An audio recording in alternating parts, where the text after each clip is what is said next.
ظلم کے لیے لفظ آیا ہے کہ وہ بالکل ندامت انسان کے اندر آ جائے گی جب اس کو وہ عذاب دیا جائے گا ظلم کے بدلے میں. اور اس کے بعد یہ کہا کہ جب کوئی ظالم ظلم کرتا ہے تو اللہ قرآن میں باقاعدہ کہتا ہے کہ اس کے اوپر خدا کی لعنت ہوتی ہے. اور متواتر احادیث میں بھی اس بات کا ذکر کیا گیا ہے. میں قرآن کی آپ کی خدمت میں 2 آیتوں کا تذکرہ کروں جس میں اللہ نے ظالمین کا ذکر کیا.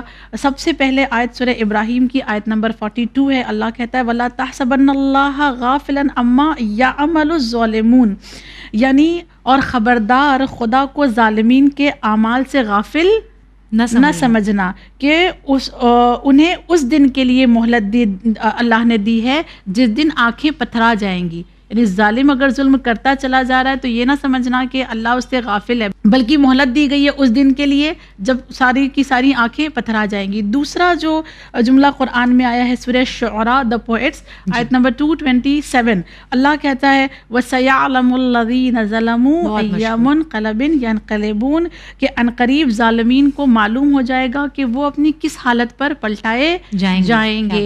یعنی قرآن باقاعدہ طور پہ ظالمین کی مذمت کرتا ہے، ظالمین کے لیے عذاب کا وعدہ کرتا ہے اور ظلم کو گناہ کبیرہ شمار کرتا ہے، اور ایک وارننگ ان کے لیے جو ہے وہ. بے شک یہ تو ظلم کی مذمت ہو گئی، لیکن قرآن مجید کیا کہیں ہمیں یہ بھی بیان کرتا ہوا نظر آتا ہے کہ انسان در حقیقت ظلم کرتا کیوں ہے، وجوہات کیا ہوتی ہیں ظلم کی؟ قرآن میں بہت سارے عوامل کا تذکرہ کیا گیا ہے جس میں یہ بتایا گیا کہ یہ وہ چیز ہے جس کی وجہ سے انسان ظلم کرتا ہے، جس میں سب سے پہلے مرحلے پر حدود الہی سے تجاوز کر جانا، یعنی اللہ نے جو حدود قرار دیے ہیں اس سے آگے بڑھ جانا ایک سب سے بڑا ظلم ہے. سورہ ممتحنہ آیت نمبر 9 اللہ کہہ رہا ہے وَمَن يَتَعَدَّ حُدُودَ اللَّهِ فَقَدْ ظَلَمَ نَفْسَهُ، کہ جس نے اللہ کے حدود سے تجاوز کیا گویا اس نے ظلم کیا. یہ ایک بات، یعنی حدود الہی سے تجاوز کرنا ظلم ہے.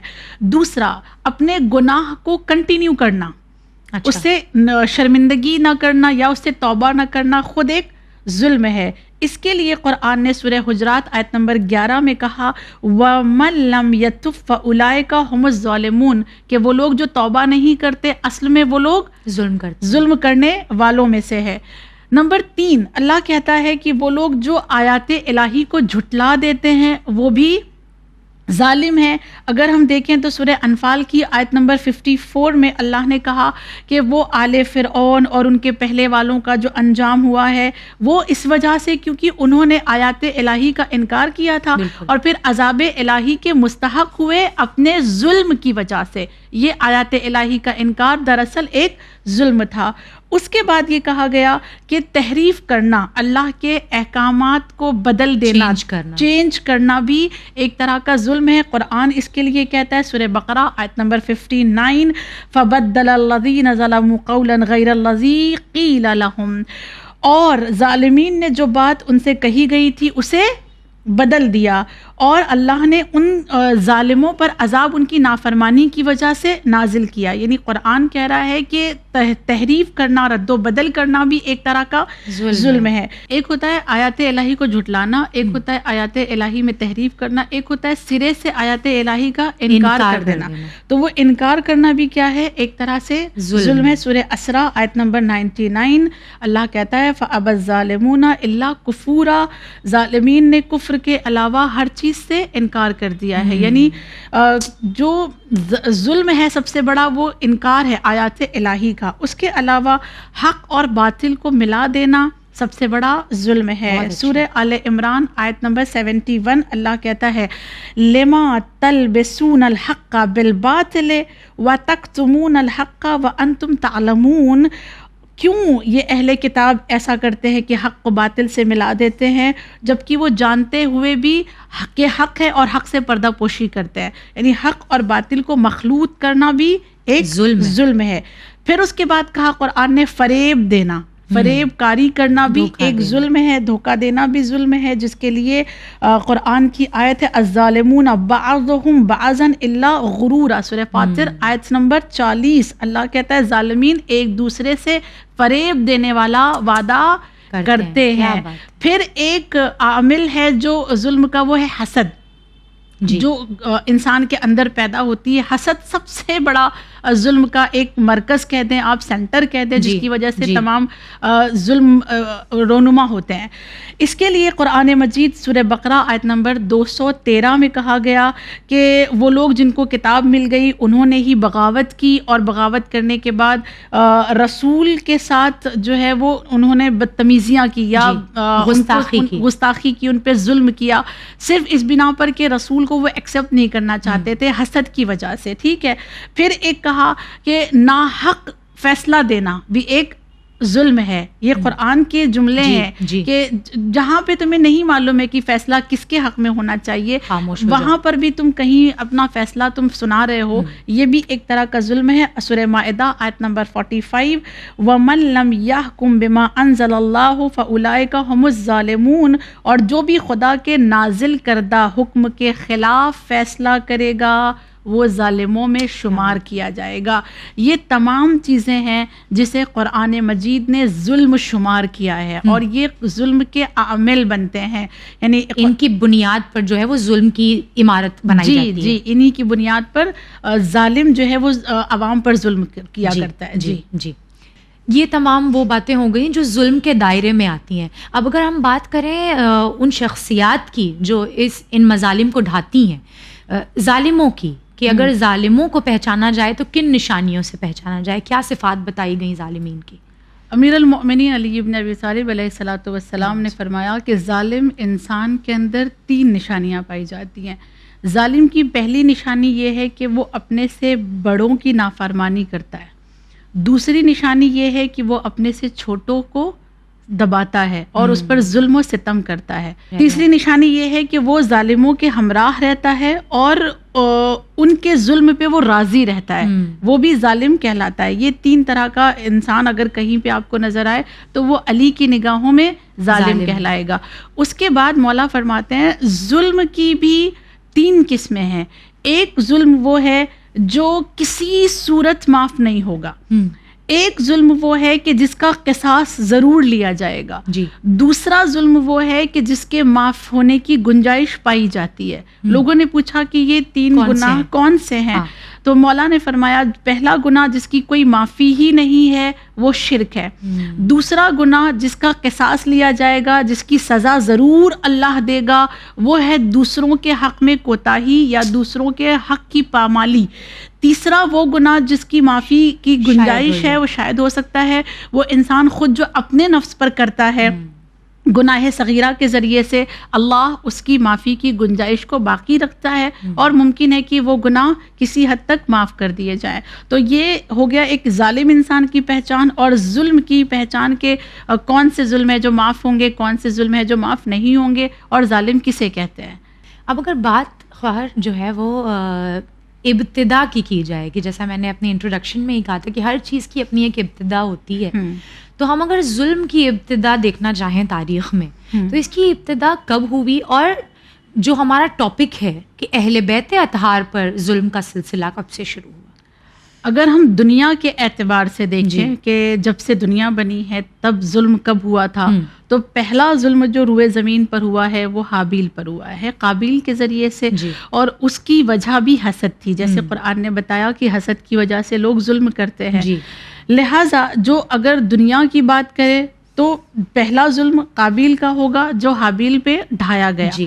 اگر ہم بات کریں اہل بیت اطہار سے کہ ان کی زندگی میں ظلم کی ابتدا کہاں سے ہوئی ہے, تو سب سے پہلے تو رسول کی زندگی کو دیکھنا پڑے گا کہ خود نبی کریم کی زندگی کتنی سخت تھی. 13 سال تک کفار مکہ اور قریش مکہ نبی پر ظلم ڈھاتے رہے, بنی ہاشم کو ستاتے رہے. 3 سال تک بنی ہاشم شیب ابی طالب میں رہے, ان کے لیے ساری چیزیں بائیکاٹ کر دی گئیں, اور نہ وہ کچھ خرید سکتے تھے نہ وہ کچھ بیچ سکتے تھے, اور کوئی نبی کا حامی اور مددگار نظر نہیں آتا تھا. اور اس کے علاوہ جو نبی کے ساتھ ہوا وہ یہ کہ نبی کا مذاق اڑایا گیا, نبی کو دیوانہ کہا گیا, نبی پہ پتھر پھینکا گیا.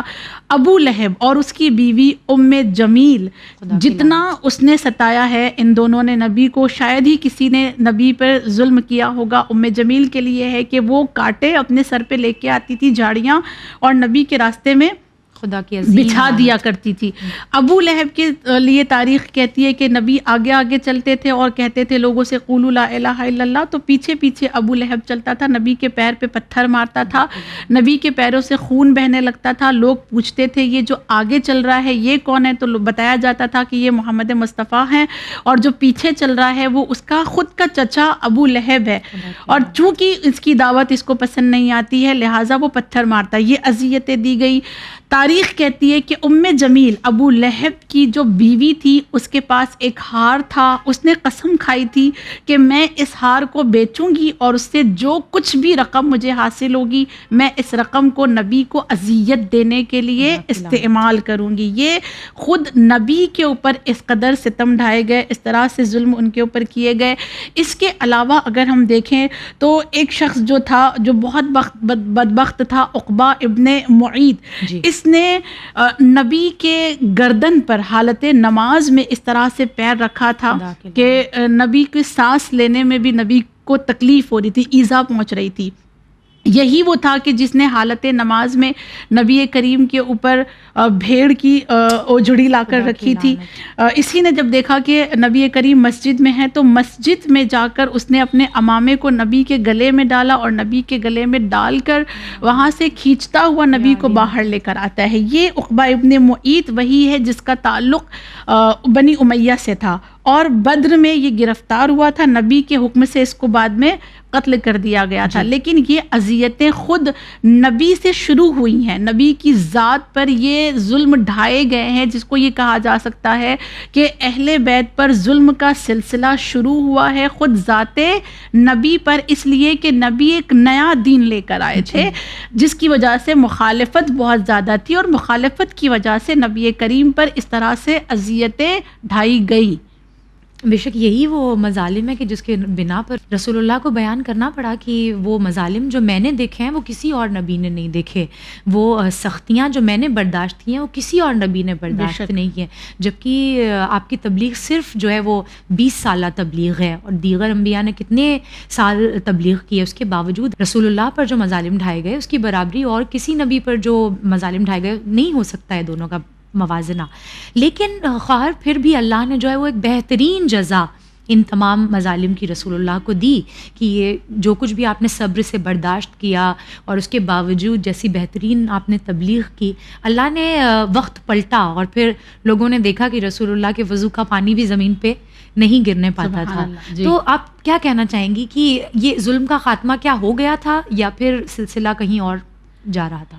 جیسا کہ آپ نے سوال کیا کہ نبی کریم کو اللہ نے ایک بہترین جزا دی, اس جزا میں سے ایک جزا تھی صلح حدیبیہ, دوسری جزا تھی فتح مکہ, اور اس کے علاوہ جب نبی کریم کے دل کو اذیت بہت زیادہ ہوتی تھی, بہت زیادہ تکلیف ہوتی تھی, اور جب وہ رنجیدہ ہوتے تھے تو اللہ آیتیں نازل کر کر کے دلاسا دیتا تھا. سورہ ضحیٰ, سورہ الم نشرہ آپ جا کر اٹھا کر دیکھیں کس طرح سے اللہ نے اپنے حبیب کو دلاسا دیا. اس کا ایک جملہ مجھے بہت پسند ہے کہ جس میں اللہ نے کہا وَوَجَدَكَ ضَالًّا فَهَدَىٰ, کہ اے میرے حبیب جب ہم نے تمہیں گمشدہ دیکھا تو کیا ہم نے تمہیں آشکار نہیں کر دیا.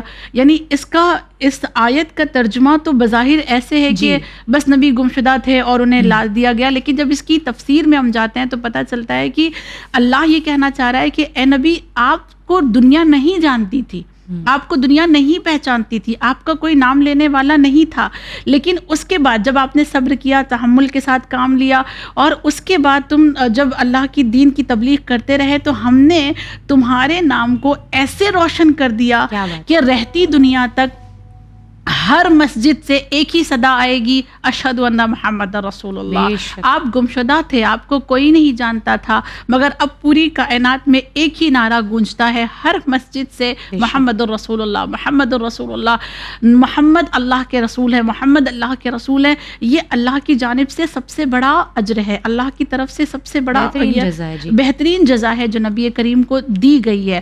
رہ گیا سوال اس بات کا کہ کیا نبی کے بعد ظلم کا سلسلہ ختم ہو گیا تھا. تو اس کے جواب میں صرف یہ کہنا چاہوں گی کہ نبی کے بعد ہی اصل ظلم کا سلسلہ شروع ہوا تھا، جس کو اگر ہم دقیق تاریخ میں جا کر پڑھیں تو واضح بات ہمیں مل جائے گی کہ کس طرح سے مظالم ڈھائے گئے جو بعد نبی انجام دیے گئے ہیں. جی، اور انشاءاللہ وہی سوالات ہم آگے ان پر گفتگو کریں گے. آج کی گفتگو یہیں تمام ہوگی خواہر، جس میں آپ نے بہت بہترین انداز سے ظلم کی جو ہے تعریف بیان کی اور اس کی ابتدا جو رسول اللہ کی ذات مقدس سے شروع ہوئی. آج کے لیے آپ کا بہت بہت شکریہ. انشاءاللہ چند اور سوالات ہیں اس موضوع کے تحت جو ہم آپ سے دوبارہ دریافت کریں گے. بہت بہت شکریہ. جزاک. ناظرین اکرام، رسول اللہ کی ذات مقدسہ نے جو بھی مظالم دیکھے وہ یقیناً اپنے آپ میں ایسے تھے کہ تاریخ میں اس کی مثال نہیں ملتی ہے، لیکن اس کے باوجود اللہ نے انہیں بہترین جزا سے نوازا. اور ہم دیکھتے ہیں کہ کیا شان و شوکت تھی ان کی حکومت کی، کیا شان و شوکت تھی اس دور کی جس میں رسول اللہ کا بول بالا تھا.